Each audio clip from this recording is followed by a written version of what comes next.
with the VU meters,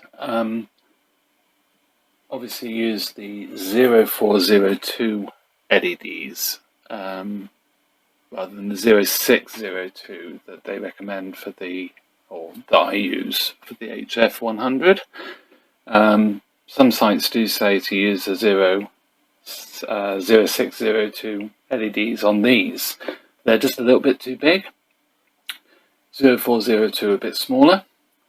It's a bit more fiddly again to fit, but they work well.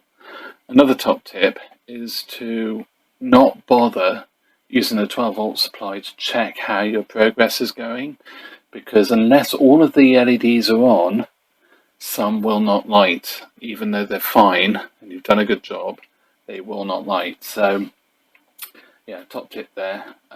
What I do is I just check it on a diode checker with a multimeter, just double check there's no shorts, but otherwise just go for it and check them as you go along, and then when you finish just put them back on the machine and test them.